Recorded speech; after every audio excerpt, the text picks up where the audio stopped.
So, I've been invited to host the Children's Choice Book Awards this year, only they're not so sure that I'm worthy. So they came up with these 3 tasks for me, right?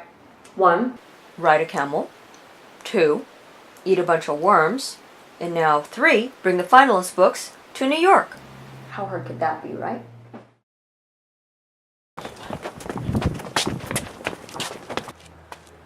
Kindergarten, first grade, second grade, this is not the time to be playing hide and go seek. We gotta go. Oh.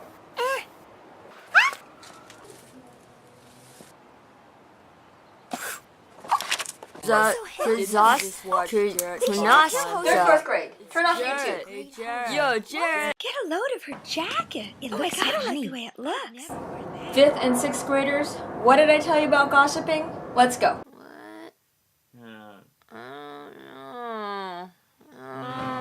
Teen Books, you were supposed to be ready half an hour ago. Lisa? Not now.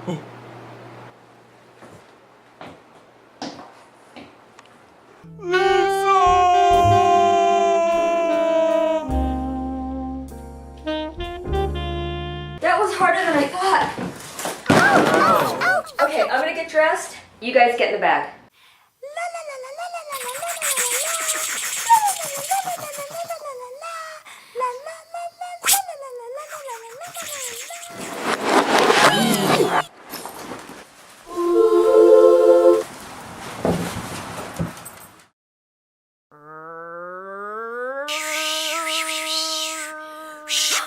Colin Firth is Mr. Darcy. What are you doing here?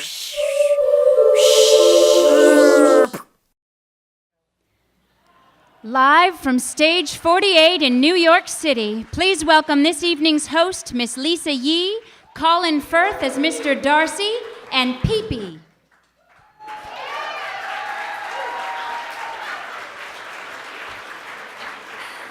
Good evening. Happy Children's Book Week, and welcome to the 6th Annual Children's Choice Book Awards.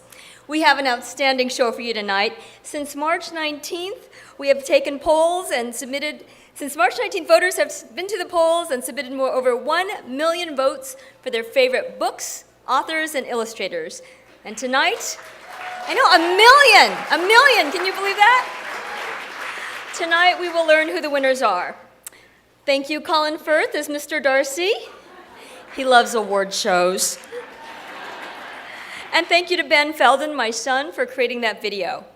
You know, it is such an honor to host this evening, but at first I couldn't figure out why they had asked me to do this, and then I did a Nancy Drew and I figured it out. Okay, so here's what I think.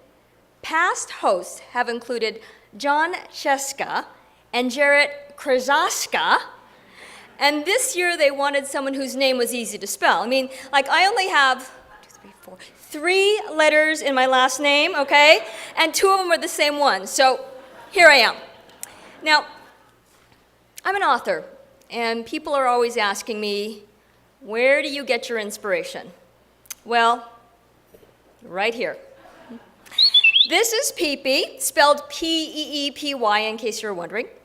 And she's my muse, and I consult her for everything. She even helped me pick out my shoes tonight and my accessories.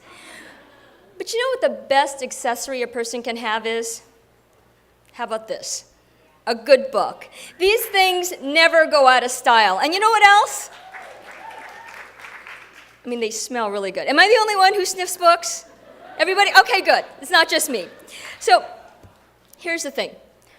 When I was a kid, my mother read to me every night. And I did the same with my children, Kate, and my son Ben, who's now 15. But I remember when Benny was 8 years old, and I was reading to him a book that I had read a couple of times myself before, A Single Shard. Now, that's a Newbery book, which means it's amazing. Catherine Applegate, where are you? She's here somewhere. Yeah, so I'm talking about books like yours. Okay, I'm getting a little fangirl here. But anyway, I hope I'm not spoiling this for anyone, but in many Newbery books, somebody dies, okay? I mean, I'm just speaking the truth here.